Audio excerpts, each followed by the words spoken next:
Hi, everybody. My name is Cindy Campbell. I am a registered nurse and the coordinator of the Virtual Care Network. Today, as part of our educational in-service tutorials for PSWs, I'm going to speak with Dr. Howard Tenenbaum. Dr. Tenenbaum has some really interesting things to say about the value of oral health and also about a study that he has recently completed involving PSWs at a long-term care facility in Ottawa. Okay, so hello, Dr. Tannenbaum. Welcome to the Virtual Care Network. Listen, Hi, do you want thanks. to get started by telling me a little bit about yourself, your credentials, etc.? Well, I'm a periodontist with a PhD from the University of Toronto um, and fellowship in periodontology. So I've been practicing treatment of gum diseases for 30, 40 years, PhD in cell biology, bone and inflammation, pain. These are the areas of my research interest. And over the years, I've carried out a number of studies, clinical and basic laboratory based research, which are focused on a wide array of issues. Yeah. Awesome. Okay, so you are by all definition I'm going to just call you a smarty pants for short. How's that? Okay. Yeah. Okay. So I know that oral care is a really important part of a personal support worker's job in the frail older adults. And I understand that you recently completed a study that took place at a long term care facility in Ottawa that involved PSWs in administering an intervention. Did you want to tell us a little more about Sure. that study? Sure. There's a treatment that's available in Canada, actually in UK and other regions as well, which is a high concentration of an antiseptic called chlorhexidine. You might have heard of it. Yeah. And it's in a coating that can be easily painted on teeth with a little paintbrush. You really don't need much dental training. And in fact, what we did was we realized that people in long-term care facilities have a very high load of dental disease. It ranges from gum inflammation, severe gum inflammation, to severe dental decay, caries. And the last thing you want to do is deal with somebody in a long-term care facility who might not even really be able to look after themselves or even express themselves, who suddenly has developed a dental abscess or a periodontal abscess. It's the most difficult thing to deal with. So the best thing is to try to prevent the disease. Mhm. So fast forward, and this product called Prevora was developed, and I recognized its utility years ago for dental caries, which is dental decay reduction in high needs, special needs populations, but also the elderly, frail elderly. And we started to use it at Mount Sinai and found, wow, this is amazing. It was producing phenomenal results in terms of reducing the incidence of decay. So you weren't getting this recurrent decay occurring all the time in these special needs patients who really have the same needs as the frail elderly in long-term care. And we also noticed dramatic reductions in their gum inflammation as well, which made sense. Even though the product was approved by Health Canada for decay, it makes sense. The results on gum disease were rather dramatic. So we decided to take a look at what might happen if we could use this material in a long-term care facility in adults who really need it. Because it turns out as I said before, their oral health is poor in most long-term care facilities. It's difficult to get nurses to make time for this because they're doing so many other things. It's not that they don't want to do it. And some of them are even a little afraid because they can get bitten. And by the way, that's not something to sneeze at. Yeah. Um, and so we decided to look at these people at Bruyere Hospital in Ottawa. And we trained one of the hygienists who works with us, Julie DiNardo, who was really one of the first to notice this periodontal effect. She trained PSWs to deliver um, this coating to patients' teeth when they came in for their home care visits, for their usual home care visits, or when they're up in the ward. So they're either home care or up in the ward. And what they found was that even without dental cleaning, because don't underestimate the what happens when you do a dental cleaning. the aerosols that are formed, all sorts of stuff. And also, you can't get dental instruments and dental equipment up into a hospital ward. And most long-term care facilities have turned their dental clinics into, I hate to tell you, hairdressing salons. Right. So you really have to have something that's easily deliverable and packs a punch. Well, as it happens, the PSWs learned very quickly how to apply this stuff to the teeth of their patients. And there was a very significant drop, 30, 40, or 50% drop. Um, Actually, it was higher. I would have to look at the data, but there was a huge drop in the level of inflammation around these people's teeth. And it was statistically significant as well as clinically significant.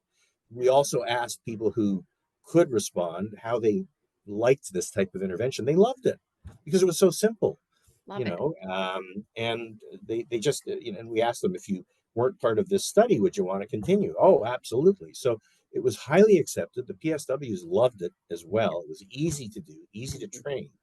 So the impact was huge. Well, why is that important? Well, again, as I said at the outset, um, the last thing you want to deal with is somebody who's very elderly, frail, who has maybe a complication of periodontal or gum inflammation, like an abscess, especially if they can't express themselves. But there's something else that a lot of people are only now becoming aware of, I would say, in the general population. And that is that there is a very important link, correlation, and we think it's causal in many respects, between high degrees of oral inflammation, gum inflammation, and the worsening of things like diabetes, or the triggering of, if you've got a borderline diabetic, it can trigger a borderline diabetic to become a full diabetic. I mean, we all know if somebody has an ulcer on their foot or their arm, and Right. they have diabetes, gets worse. Well, the same thing happens in the mouth. It makes sense, but people didn't want to believe it for a long time. And it's now been shown over and over again that if you can control gum inflammation, you can make control of the diabetes easier. That's Right. just one disease. And it's, by the way, bidirectional. If you treat the diabetes, then the oral inflammation also will be easier to treat. So here we have a simple method to reduce oral inflammation, which is very powerful. So you can just imagine if you have diabetic patients. For That's sure. not the only thing. There have been links between oral inflammatory disease, and again, we think through the innate immune system. I won't go into the details, scientific details, but we think through the innate immune system and potentially other mechanisms, even just the presence of oral bacteria that get into the blood, Yeah. where we see exacerbation or triggering of dementia, Wow. cognition loss, um, cardiovascular diseases, either atherosclerosis or all the way to congestive heart failure, chronic obstructive pulmonary disease. And by the way, it's recently been shown that the presence of significant periodontal inflammation is a risk factor for the development of severe respiratory disease from viruses like COVID. Interesting. So there's all sorts of reasons to provide this care, but Yeah, it's not being provided, and the PSW would seem to be the perfect vector. for sure. Wow. So oral health has such a significant role. Incredible. Now, how just for interest, this product, is it something that's so this is like a painted on? Is it like an available now Yes, commercially, or is this something as a prescription? it's available now in Canada.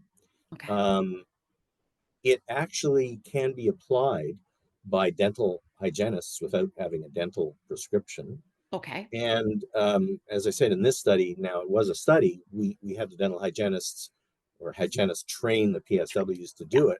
But in fact, I think if it was done under the aegis of, let's say, an order Like a from a directive. dentist or even the hygienist, if the hygienist is the one looking after the patients Exactly. in an LTC, PSWs could apply it. I mean, Okay. they're doing bleaching, these Yeah. people, right? I mean, you can get Exactly. your teeth bleached, Yeah. which has no clinical usefulness, in my opinion. No. But um, Aesthetic only. yeah, it's Yeah. aesthetic only, and if they can do that, well, this is non-invasive, no aerosol. You don't need specialized dental equipment, and it's extremely straightforward to apply once you are shown maybe For the sure. first time how to do it. Once you see that, it's easy to do. Yeah. And is this study published now? We've submitted it for Submitted. publication, Okay. Yeah. and Great. it looks like it's going to get published. But You never know. I'm not going to say Of course. it's going to, but so far the reviews have been pretty straightforward, and I Great. think we'll get it published soon. Yeah. Oh, it sounds so fascinating. And listen, but so in the meantime, if someone didn't have access to this type of a product, is there anything else, as we said, knowing how important oral health is, that you might recommend? Any tips in the interim, Sure. as If substitute? somebody is able to even brush their patient the patient's teeth, Yeah, it's not as easy as it may sound, but you in some cases you can actually brush their teeth yeah, if the patient can't. Um, and that will provide some benefit. Even just once a day is going to provide some benefit.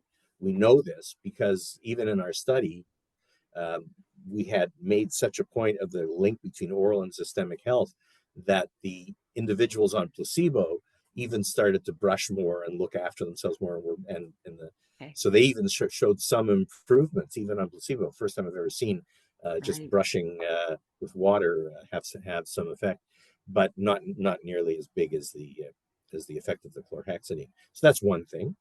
okay, Oral rinses, antibacterial oral rinses, can be used, but most of them are either sting yeah, or chlorhexidine rinses, which have to be prescribed. They stain teeth quite badly, which maybe isn't an issue, but their effectiveness as a rinse isn't that fantastic. Interestingly, there's a new rinse. It's called Peri-Active okay, rinse, and it can be ordered online. It's made in the States, um, and actually it was invented in Israel.